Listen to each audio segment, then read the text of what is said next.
Assalamualaikum warahmatullahi wabarakatuh. Waalaikumsalam warahmatullahi wabarakatuh. Bersama kita muliakan dan kita hormati para alim ulama, para kiai, para sesepuh, para tokoh masyarakat yang selalu kita harapkan doa serta keberkahannya. Ya insyaallah mudah-mudahan Allah panjangkan umur, sehat afiat, diberkahkan hidup dunia wal akhirah. Insyaallah mudah-mudahan kehadiran beliau-beliau di tempat ini penyebab turunnya rahmat, taufik dan hidayah dari Allah. Amin ya rabbal. Salam ta'zim tak lupa kami sampaikan pula kepada seluruh jajaran pemerintah daerah, baik juga dari TNI dan Polri-nya. InsyaAllah mudah-mudahan Allah panjangkan umur, sehat afiat, dipanjangkan umur, diberikan jabatan di dunia ini sebagaimana tambahan amal ibadah di sisi Allah. Amin ya rabbal alamin. Terkhusus untuk orang tua saya, guru kami kita tercinta Habib Zaki Al-Idrus, kita doakan semoga Allah panjangkan umur beliau, disehatkan badan beliau, diberkahkan daripada setiap ilmu beliau. InsyaAllah mudah-mudahan hari ini kita berkumpul dengan zuriyah Rasul Sallallahu Alaihi Wasallam, wasilah dari beliau. Mudah-mudahan kita dikumpulkan bersama datuknya, yaitu Sayyidina Muhammad Sallallahu Alaihi Wasallam. Amin ya rabbal. Khusus hadirin wal hadirat, mu'minin mu'minat, fahamdan li rabbil hasana bi Muhammadi wa andadana min dhulmati jahli wa dayajiri ila nuril islami wa ilmin wa hikmati wa imani wa yumnin wa khairil awamiri. Alhamdulillah, alhamdulillah ala ni'matil islam wal iman wa kafa biha min ni'mah. Alhamdulillahilladzi hadana bi abdihi al-mukhtar man da'ana ilayhi bil idni wa kad nadana labbaika ya man dallana wa hadana. Shalla alayka Allahu bari'uka alladhi bika ya mushaffa'u khasfana wa habana ma'arika al-adhari ma'did sirrika al-asma fahum sufulun najati himana labbaik ya Rasulullah, labbaik ya Nurullah, labbaik ya Habibullah. Pertama-tama limpahan puji serta syukur kita panjatkan kehadirat Allah Subhanahu wa taala yang Maha Agung, yang Maha Luhur, yang Maha Bijaksana, yang alhamdulillah di pagi yang penuh dalam keberkahan dan kemuliaan ini Allah masih izinkan kita mencicipi dari sekian banyak miliar nikmat Allah berikan kepada kita. Khususnya nikmat Islam, nikmat iman, nikmat sehat wal afiat, nikmat umur yang panjang. Ya insyaallah mudah-mudahan kenikmatan ini tidak Allah hapus sampai ajal menjemput kita. Dan kita minta juga kepada Allah berkah daripada acara di pagi hari yang penuh keberkahan dan kemuliaan ini. Apabila Allah tetapkan kita di dalam ajal, Allah matikan kita dalam keadaan husnul khatimah. Amin. Salawat beserta salam terlimpah curah keharibaan Nabi besar Muhammad Sallallahu Alaihi Wasallam beserta keluarga, sahabat hingga umatnya sampai yaumil qiyamah. Amin ya rabbal alamin. Ayyuhal hadirun jamaah rahimakumullah. Saya menunaikan hutang yang bulan lalu saya tidak hadir. Saya bilang sama Habib Zaki, Habib tolong diganti di tanggal 2 Juni. Saya bilang InsyaAllah mudah-mudahan kasih sehat afiat saya bisa hadir, karena beliau orang tua saya. Tapi saat bulan lalu karena ada perintah dari guru, maka setiap perintah guru kalau kami sebagai murid mengatakan ini adalah perintah langit. Jadi kalau yang diperintah sama guru itu yang lebih wajib kita jalankan. InsyaAllah mudah-mudahan dimaafin sama jamaah insyaAllah. Amin Allahumma amin. Dan Habib Zaki insyaAllah memberikan maaf insyaAllah. Ayyuhal hadirun jamaah rahimakumullah. Tidak ada sesuatu yang lebih baik di dalam kehidupan ini. Yang pertama, menuntut ilmu dari Allah Subhanahu wa taala. Setiap ilmu yang dijalankan, setiap ilmu yang diajarkan oleh setiap guru adalah ilmu yang pastinya akan bermanfaat. Ilmu yang disampaikan adalah ilmu yang insya Allah akan memberikan kita keistiqamahan. Kita dari ujung negara sampai ujung negara di Indonesia 1 tambah 1 berapa? Di Brazil 1 tambah 1 berapa? Di Amerika 1 tambah 1 berapa? Di Saudi 1 tambah 1 berapa? Kenapa mereka bisa jawabannya sama? Karena istiqamah dari hasil yang sudah disebutkan. Tinggalnya kita, apa yang telah disampaikan oleh guru-guru kita, dengan setiap ilmunya, maka disitulah letak keistiqamahan, dan disitulah Allah akan memberikan ilmu yang betul-betul menjadi ilmu yang bermanfaat kepada kita. Bagaimana Nabi Muhammad SAW? Nabi sebagai yang paling baik untuk mengajar para sahabat, para umatnya, sampai detik ini ilmunya tidak akan pernah habis, tidak akan pernah terkikis oleh masa. Kenapa? Karena keikhlasan ilmu yang disampaikan dan apa yang telah disampaikan dijalani oleh Nabi Muhammad SAW. 40 tahun Nabi Muhammad SAW sebelum diangkat menjadi Rasul, beliau yang disampaikan adalah ilmunya dengan sikap akhlaknya Nabi Muhammad SAW. Dengan akhlak, saat itulah setiap orang-orang sebagaimana memiliki rasa cinta yang besar kepada Rasul Sallallahu Alaihi Wasallam, karena akhlak merubah seseorang yang tadinya benci menjadi cinta, yang sudah cinta menjadi tambah cinta. Ini adalah akhlak. Banyak beberapa para alim ulama yang banyak kita dengar kisah nabawiyah yang disampaikan daripada para alim ulama, para guru-guru kita. Sebagaimana saya dengar dari guru kami Al-Habib Quraish bin Qasim bin Ahmad Baharun, beliau telah menceritakan kepada kami salah satu riwayat dari Rasul Sallallahu Alaihi Wasallam, yang setiap pagi Nabi kalau keluar dari rumah mau berangkat ke masjid, tiap hari bukan lemparan makanan yang diberikan, melainkan ludahan dari orang-orang kafir saat itu. Nabi keluar lewat ingin jalan ke Ka'bah, dan di saat itu juga di mana orang tua yang sudah tua renta, yang beralasan menyapu daripada terasnya, datang lewat Nabi Sallallahu Alaihi Wasallam, diludahi wajah Nabi Muhammad Sallallahu Alaihi Wasallam, karena keluarganya telah memboikot daripada keluarga. Nenek tersebut tidak memiliki keluarga, melainkan keluarganya semua cinta kepada Nabi Muhammad SAW dan memiliki cinta kepada Subhanahu wa Ta'ala. 1 hari, 2 hari, 3 hari, Nabi didatangi oleh sahabat, "Ya Rasulullah, kalau bisa pagi-pagi jangan pernah lewat situ lagi kalau mau jalan ke Ka'bah. Muter jalan ya Rasulullah." Apa jawaban Nabi Muhammad? "Jika tua harus berpindah jalan, bagaimana hajat orang tua tersebut yang harus meludahi aku setiap paginya?" Sallu ala Nabi Muhammad. Nabi terus melintas setiap hari. Setelah Nabi melintas, bukan makin jauh jarak Nabi, tapi namun makin mendekat. Sahabat bertanya lagi, "Ya Rasulullah, baik kalau engkau tidak menginginkan lewat jalan yang lain, kenapa engkau harus mendekat dengan?" "Wahai sahabatku, ketahuilah beliau ini adalah orang yang tua. Apabila beliau melangkahkan kakinya, saat dia melangkah dia terjatuh, tidak bisa meludahi aku. Apa jawabannya? Itu akan menjadi suatu putus asanya seseorang. Aku tidak menginginkan putusnya dari apa yang dia inginkan untukku," katanya. Wah, coba kita bisa kebayang Nabi Muhammad hatinya terbuat dari apa ya? Rahmat Allah betul-betul ditimpa seluas-luasnya di hati Nabi Muhammad SAW.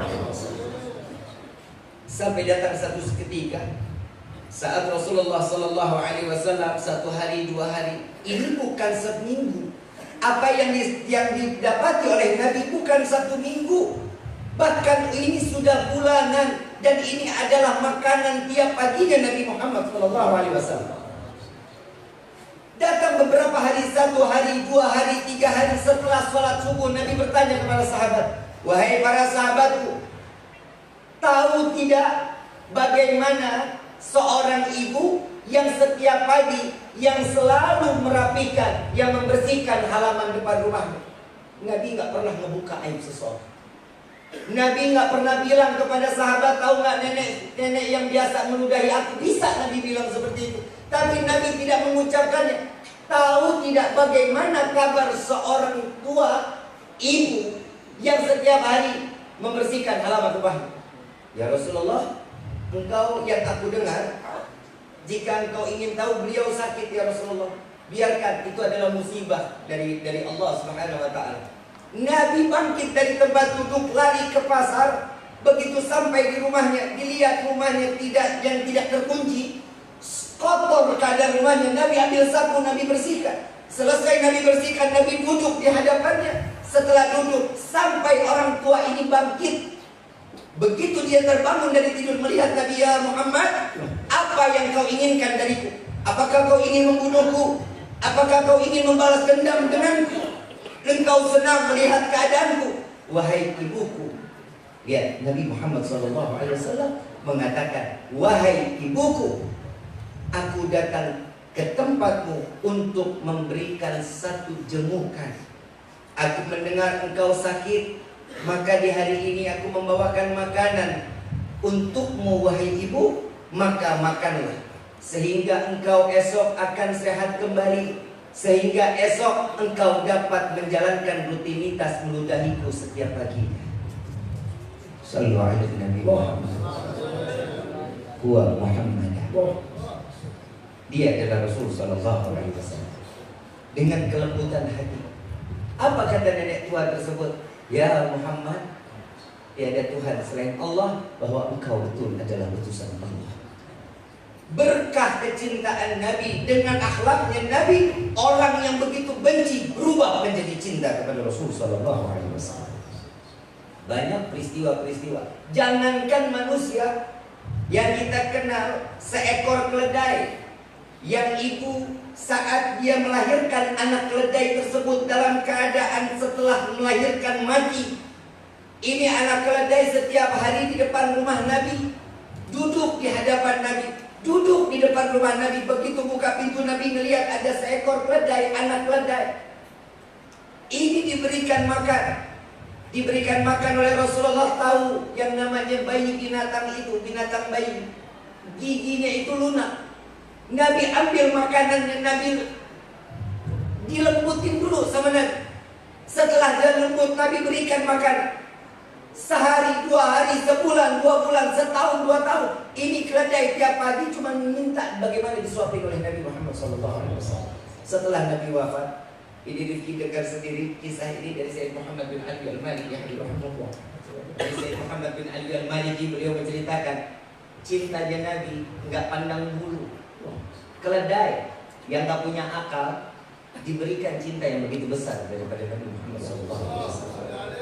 Sampai sehari, 2 hari, 3 hari setelah wafatnya Nabi SAW, ini keledai bangkit dari tempat duduknya. Beliau berlari, keledai ini lari masuk ke dalam sumur. Sepakat para ahli ulama bahwa keledai ini frustasi karena tidak lagi dapat berjumpa dengan Nabi Muhammad SAW. Keledai binatang memiliki cinta yang begitu besar kepada Rasulullah SAW. Pongkol pohon kurma yang telah mati, yang biasa bersandarnya Nabi, saat dimana para sahabat mengatakan, wahai sahabat, kita lihat bagaimana kalau kita ganti sandarannya Nabi SAW dengan yang begitu kokoh. Dibuatlah oleh para sahabat. Saat sandaran itu sudah jadi, saat dimana diletakkan, pongkol pohon kurma yang telah mati ini digeser, jarak hanya 10 meter dari Nabi SAW. Masih ada di wilayah Masjid Nabawi.